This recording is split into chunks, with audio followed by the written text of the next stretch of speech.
peu de la tech, parlons un petit peu de la technologie. Voilà, comme ça nous décentre un peu des histoires de référendum, de partis politiques, de militaires. Parlons un petit peu des objets technologiques qui font la texture de ce monde, hélas, maintenant. Alors, l'Union européenne va réclamer aux plateformes la transparence sur leurs algorithmes.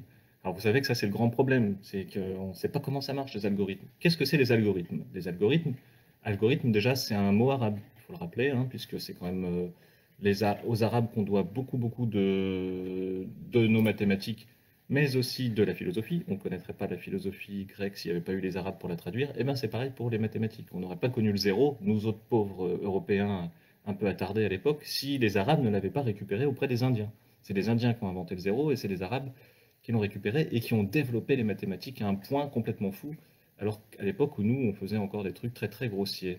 On était encore avec des chiffres romains et des trucs comme ça. Eux, ils avaient trouvé les chiffres arabes, les nombres arabes, vous savez. 0, 1, 2, 3, 4, qui sont devenus l'universalité de l'humanité. Hein, jamais on ne changera plus, pour l'instant, avant quelques décennies, voire siècles, de façon d'écrire les chiffres. Et c'est des innovations qui constituent un point de non-retour. À partir du moment où les Indiens ont inventé le zéro, dès lors que les Arabes sont allés au contact des Indiens en Inde, pas les Indiens d'Amérique, hein, les Indiens d'Inde, eh bien, ils ont découvert ce qu'était le zéro, bah, ça a transformé leur rapport au monde. Et ça, on ne revient pas en arrière. Donc, c'est ceux qui doivent comprendre, tous les fondamentalistes qui veulent revenir en arrière, ça ne marche jamais. On ne peut plus vivre un monde où on n'imaginait pas le zéro. C'est pareil pour les Européens. Quand les Européens ont appris le zéro auprès des Arabes, quand les Arabes leur ont expliqué qu'on pouvait inventer le zéro, commencer à compter à partir de zéro, ce qui est vachement pratique pour tout un tas de calculs, et qui nous a ouvert l'imaginaire, eh bien on ne revient plus en arrière. C'est pour ça que je pense qu'il y a une conscience humaine universelle et une intelligence humaine globale. Donc les algorithmes, c'est ce qui fait tourner Google, Facebook et tout ça. Ce mot arabe, c'est ça qui permet, c'est ça qui définit ce qui va s'afficher sur votre mur Facebook. C'est ça qui va s'afficher aussi à droite, vous savez, dans YouTube, quand vous regardez une vidéo, il y a tout un tas de vidéos qui sont suggérées, et ben c'est un algorithme qui génère ça. Donc c'est un petit calcul mathématique, une équation mathématique, qui va sélectionner dans tout ce qu'il y a de possible quelque chose pour vous. Sauf que ça, on ne sait pas comment ça fonctionne. Et ça, c'est un gros problème. Et donc l'Union européenne va demander aux géants numériques, aux géants de la tech, Facebook, Amazon, Twitter, voilà, d'expliquer, d'ouvrir leur algorithme pour dire comment ça marche. Évidemment, eux, ils veulent pas le faire parce que Google, c'est son secret, c'est son trésor, c'est grâce à ça qu'il cartonne. Donc, ça va donner une lutte acharnée. Encore une fois, je ne défends pas spécialement l'Union européenne. J'explique juste que bon, il y a une tentative de lutte contre cette zone d'ombre que constituent les algorithmes. Or, les algorithmes, c'est très important puisque c'est un peu ça qui définit notre réalité. C'est un peu ça qui nous enferme parfois dans des bulles de réalité. Vous avez remarqué que sur Facebook, si vous vous renseignez que sur Facebook, eh ben, vous allez presque toujours avoir les mêmes informations. Et vous allez tourner en rond. Facebook a tendance à créer des bocals, plein de petits bocals de juxtaposition comme ça, de poches d'humains qui sont tous d'accord entre eux. Ça peut faire des poches avec plusieurs milliers, voire plusieurs millions d'humains. Souvent délirants d'ailleurs pour les conspirationnistes en tout genre.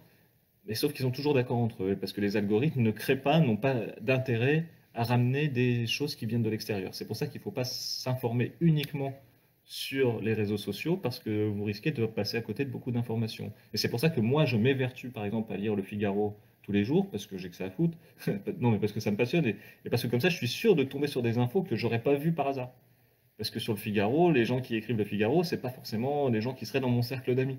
Vous voyez, comme ça, ça me permet de découvrir des choses avec lesquelles voilà, que j'aurais pas forcément rencontrées, comme des décisions de l'Union européenne. Je poursuis sur la socio-analyse des apparences physiques, puisqu'on est sur la technologie. Est-ce que vous connaissez Jack Dorsey? Est-ce que vous savez qui est Jack Dorsey? Question? Non. Vous savez pas qui est Jack Dorsey? Ben ça, c'est dommage.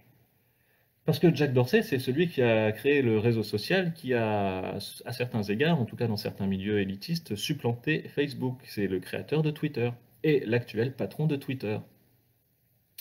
Eh bien, Jack Dorsey faisait l'objet cette semaine dernière d'une défiance de la part d'une partie de ses actionnaires. Et il vient d'être conforté à la tête de sa boîte. Voilà, il avait prévu de passer une partie de l'année en Afrique, mais il a changé d'avis à cause de la pandémie, sans doute, à cause du virus. Et donc, pourquoi je vous parle de Jack Dorsey? C'est parce que la dernière photo de lui qu'on a vue, c'est une photo qui a eu lieu lors d'une visioconférence qu'il a donnée en ligne, puisqu'il est confiné comme tout le monde. Du coup, il intervient par ordinateur, surtout vu que c'est un géant de la tech, c'est le patron de Twitter. eh ben vous verriez sa tête, c'est un truc de ouf. Il faut voir qui est Jack Dorsey. Jack Dorsey, le patron de Twitter, rappelons que Twitter c'est devenu un outil diplomatique important, vu que c'est l'outil diplomatique utilisé par Donald Trump. Tous les matins à 5h30 du matin, ben il tweet enfin, il utilise Twitter pour communiquer. Donc c'est pas rien, Twitter. Eh bien, le patron de Twitter, le mec, il a une barbe de 10 centimètres et pas forcément une barbe de hipster, une barbe un peu, bon, presque à l'arrache, et il a un piercing. Il a un piercing dans le nez. Vous vous rendez compte quand même, un des mecs qui pèse le plus après Zuckerberg qui se balade en claquette et en t-shirt, on a Jack Dorsey qui a une barbe comme ça et un piercing. C'est un truc de fou. Le gars, il a été reçu à la Maison Blanche, au Sénat, pardon, au Sénat américain pour discuter des nouvelles technologies. Bah, le gars, il y va comme ça, quoi. Ce qui montre quand même que ça bouge. Il est loin, loin, loin du costard-cravate, hein, Jack Dorsey. Et Jackie, c'est pas n'importe qui, puisque c'est aussi le patron de Square. Et Square, c'est une start-up spécialisée dans la fintech. La fintech, je ne savais pas comme vous ce que c'est, moi non plus. Eh bien, c'est la technologie de la finance. Voilà, c'est ça la fintech, c'est la technologie de la finance, donc le trading à haute fréquence, vous savez, les actions qui vont super vite, etc. Et donc, il a créé une start-up là-dedans. C'est la deuxième boîte donc, du barbu percé, comme on peut l'appeler maintenant, hein, qui vaut désormais près de 70 milliards de dollars, soit plus du double de son réseau social Twitter. Donc il a une autre boîte qui vaut le double de Twitter et qui est spécialisée dans la finance. Et il a une barbe complètement à l'arrache et un piercing. Moi, je pense on m'aurait dit ça il y a 20 ans, qu'un des mecs les plus puissants du monde, il se serait affiché devant le Sénat en visio avec une barbe à l'arrache et un piercing sur le nez, je me serais dit, bon, déjà, des mecs qui ont des persils au nez, il y en a de moins en moins, il n'y en a pas beaucoup. Bref, les choses se transforment, y compris du point de vue des apparences. Si on n'avait pas le contenu, si on était un extraterrestre, on dirait, mais c'est bizarre ça. Si on regarde les livres d'histoire depuis 30 ans, on dirait, mais là c'est bizarre, il y a un truc. Pourquoi lui il a un anneau dans le nez? Il n'y avait pas ça en fait. Ou les livres d'histoire depuis toujours. On aurait dit, bah, c'est quand même étonnant ce qui se passe en ce moment. Bah oui, c'est étonnant parce que tout se passe comme si l'histoire s'accélérait un petit peu à certains égards et ces photos en témoignent. Ensuite, je continue sur les apparences, sur la question du métissage. Ce qui nous maintient aux États-Unis. Vous savez donc que Joe Biden a été élu, mais Joe Biden, il a 78 ans, donc il va quand même pas. Ça l'amène à 82 ans à la fin de son mandat. Ça va être dur sur la fin. Et donc, qu'est-ce qui compte? C'est son bras droit ou sa bras droite, le vice-président. Aux États-Unis, ils sont élus par deux un peu. Et qui est le vice-président de Joe Biden qui vient d'être élu quasiment aux États-Unis? C'est une femme, deux, noir. Donc ça, pareil, effondrement du patriarcat et métissage général de notre espèce, cosmopolitisme avancé, déclin du racisme. Ces deux lames de fond ont avancé cette semaine avec l'élection comme vice-présidente de Kamala Harris. Alors évidemment, je suis allé voir qui était Kamala Harris, parce qu'on me dit une femme noire. Bon, j'ai été un peu déçu parce que c'est un peu comme Obama, vous savez, c'est les noirs, mais bon, noire métisse. Voilà, elle n'est pas très noire. Elle est métisse. Voilà, elle symbolise le métissage. Elle est métisse de quoi? Elle est métisse indienne. Et oui, Kamala Harris, rappelez-vous, je vous expliquais que la semaine dernière, le patron de Google, donc quasiment un des patrons d'Internet, Google c'est Internet, le patron de Google, il est né en Inde, eh bien la vice-présidente, sa mère, elle est née en Inde. Elle est directement indienne. Sa mère est née en Inde et elle aurait bien voulu rentrer en Inde, sauf que sa mère étant cosmopolite, étant fan du métissage, elle a eu des enfants avec un noir, et ça en Inde, ça passe pas. L'Inde, si le yoga c'est cool, journée mondiale du yoga c'est cool, mais si vous rentrez en Inde avec des enfants métis, moitié noirs, moitié pas noirs, auprès du système traditionnel des castes, ça passe pas du tout. C'est pour ça qu'ils ont resté en Inde et que ça a donné ce prénom Kamala, qui est un prénom d'origine indienne. Sa mère a presque le même prénom. Sa mère, donc, qui est née en Inde, hein, qui arrive aux États-Unis pour faire ses études. Elle a 17, 18, 19 ans, quoi. Ouais, 19 ans, je crois, quand elle arrive aux States, sa mère. Et bien voilà, donc c'est une métisse qui va être la vice-présidente des États-Unis et une vice-présidente qui va être importante puisque le président, il est quand même déjà un peu sur la fin. Voilà. À noter aussi, si vous regardez bien les photos de Kamala Harris, qu'est-ce que vous verrez sur ses mains? Vous verrez qu'elle a une bague à chaque annulaire. Et ça, c'est très curieux. Encore une fois, d'un point de vue socio-anthropologique, si on ne regarde que les photos, il y a un truc très bizarre qui se passe au niveau des bagues. Les bagues, c'est super important, hein. L'étude de l'endroit où on met les bagues, c'est quelque chose qui a longtemps été travaillé. Et elle a une alliance de chaque côté à chaque annulaire. Et qui d'autre a ça? Est-ce que vous le savez? Emmanuel Macron. Macron, c'est un mec, c'est le premier président français. Ça, c'est un scoop que vous avez sur Radio Méga depuis la maison de quartier des Ors. Je pense que jamais. Enfin, je ne sais pas si vous avez noté ça, En tout cas, moi, je n'ai jamais lu pour l'instant encore ailleurs, il faut que je recherche, j'ai pas le temps, mais de vérifier si quelqu'un d'autre avait réfléchi là-dessus. En tout cas, moi, j'ai commencé à y réfléchir. C'est que Emmanuel Macron, ben, il a une alliance à chaque annulaire. Jamais aucun président de la République française depuis la Première République, depuis 2 siècles, depuis plus de 2 siècles, jamais un président s'est affiché sur les trucs d'un point de vue officiel avec une bague de chaque côté. C'est quoi ce cirque? Alors, il y en a un qui a une bague dans le nez, un anneau dans le nez, et le président, il met des bagues partout. Moi, j'avais parié avec ma mère qu'une fois qu'il serait élu, Macron, il enlèverait sa bague à la main droite, son alliance à la main droite. Eh ben non, le mec, il a laissé son alliance à la main droite. Voilà. C'est comme. Alors après, il y a plein d'interprétations là-dessus. Il y a des gens qui doivent se dire, à mon avis, qu'il a une double vie, qu'il a une vie cachée, qu'il a peut-être même une homosexualité cachée. Ouh là là. En tout cas, moi, je ne sais pas ce que. J'arrête là l'analyse. Je dis juste que c'est déjà quelque chose qui fait effraction au niveau des images. C'est quelque chose qui fait bugger le système traditionnel. Puisque normalement, quand on est un homme mâle, hétéro, marié, etc., un jour, on aura un mec qui sera président, qui sera célibataire, qui va se faire élire en mode non, mais moi en ce moment, je suis célib, voilà, avec des bagues partout et des piercings. Si c'est à ce rythme-là, dans 15 ans, on va s'amuser. Malheureusement, on rigolera pas trop puisque le climat et les réfugiés climatiques bah, nous gâcheront un petit peu la fête. Donc réfléchissez à cette idée des doubles alliances. Pourquoi est-ce que ces gens ont des bagues de chaque côté? Et en tout cas, c'est à souligner le fait que c'est pas normal. En tout cas, c'est le signe d'une évolution, laquelle à vous d'y réfléchir. Je terminerai par l'analyse du phénomène K-pop. Alors la K-pop, c'est, je rappelle, la pop coréenne, j'ai déjà fait plusieurs choses là-dessus. Et je vous fais écouter un truc que j'ai découvert. Alors là, c'est moi qui suis obligé de me mettre à la page, parce que moi, je ne connaissais pas ça. J'espère que vous connaissez. Hop, attends, j'avance un peu. Moi, je connaissais pas ça. On m'a rien dit, moi, on me dit rien.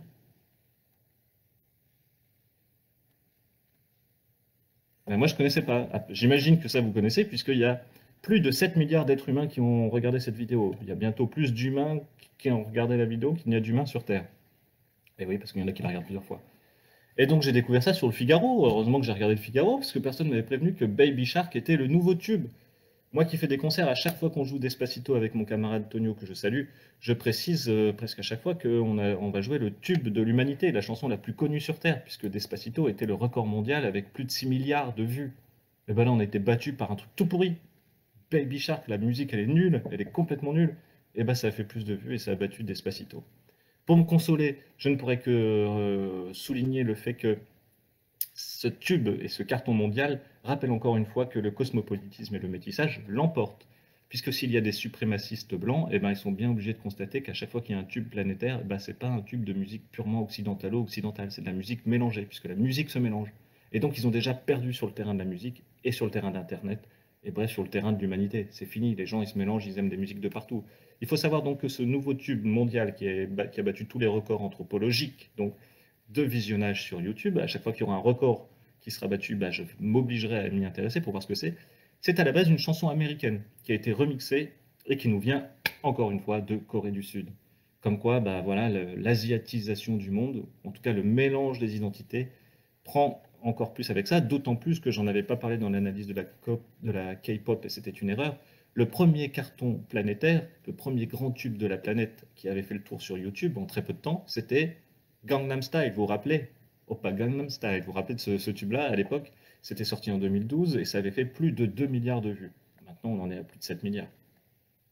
Bah, du coup, petit mot sur cette chanson. Il faudra rappeler quand même donc que ce qui a été le plus grand tube de l'histoire de l'humanité sur Internet, Gangnam Style, ça nous vient de Corée, donc c'est pas un truc américain, c'est pas un truc occidentalo-occidental, même si c'est de la musique occidentalo-occidentale, parce que ça utilise les mêmes rythmes à 4 temps, c'est pas de la musique traditionnelle coréenne. Mais, et surtout, c'est une musique, moi j'avais pas trop vu ce que c'était, le fond de cette chanson. En fait, c'est une chanson pas révolutionnaire, mais qui en tout cas défie la bourgeoisie coréenne. Et le mec qui a fait cette chanson, le gars, c'est un peu un dissident, quoi. Il est très provocateur, très outrancier. Il était aux limites de la censure en Corée, puisque la Corée, c'est quand même une société où faut que ça file droit, quoi. Celui qui réussit pas ses études, il se suicide et c'est tout. Samsung, tout ça, il faut que ça file droit. C'est un style, une société ultra compétitive. Et voilà. Et lui, il est sorti avec un machin, une chanson qui a été quand même assez révolutionnaire dans ce pays-là. Donc lui, c'est un fils de bonne famille, le gars qui avait cette chanson. Son père fait partie des grandes industries de la high-tech, je regarde l'heure en même temps. Il n'y a personne à côté, ne vous inquiétez pas. Voilà, il a une réputation sulfureuse puisqu'en 2001 déjà, le gars qui avait fait Gangnam Style, qui avait donc été le premier tube mondial, avait défrayé la chronique en Corée. Pourquoi? Parce qu'il avait fumé de la marijuana, il avait fumé de l'herbe. Et là-bas, dans ce pays ultra réac, certains sur le point de vue des mœurs, eh ben, la drogue, c'est un sujet tabou absolu. Ah, truc de fou, il avait fumé de l'herbe. Et sinon, il avait aussi fait un discours à l'ONU, il était venu à la Tour Eiffel. Et Gangnam, en fait, Gangnam, c'est un quartier de Séoul, donc la mégapole de la Corée du Sud, où il y a Samsung et tout ça, ce pays-là. C'est la plus grande ville de la Corée du Sud. Et Gangnam, c'est le quartier des ultra-bourges de ce pays. Et donc, c'est une chanson qui n'est pas du tout neutre politiquement, Gangnam Style. C'est une chanson qui s'attaque aux bobos et aux bourgeois de ce Beverly Hills asiatique. Psy, donc le chanteur, il mettait en scène dans son clip la société consommériste de Séoul, étriquée par la pression sociale, voilà, sur son humour. Il se moquait de la salle de sport, du métro, des supermarchés transformés en discothèques et tout ça. Donc voilà, le premier tube mondial, c'était un tube contre les bourgeois de Séoul par ce créateur de la danse du cheval. Bon là, le nouveau tube actuel, le truc pour les enfants, là, c'est pas tip top. Voilà, et bien je vous dis à bientôt dans le mode post-confinement numéro 2. Et puis à bientôt pour la troisième ou quatrième vague. Voilà, on s'arrête là pour ces bobines un petit peu spéciales qui étaient en direct et en solo. Et puis à tantôt. Bonne fin de soirée sur Radio Méga. Restez à l'écoute 99.2.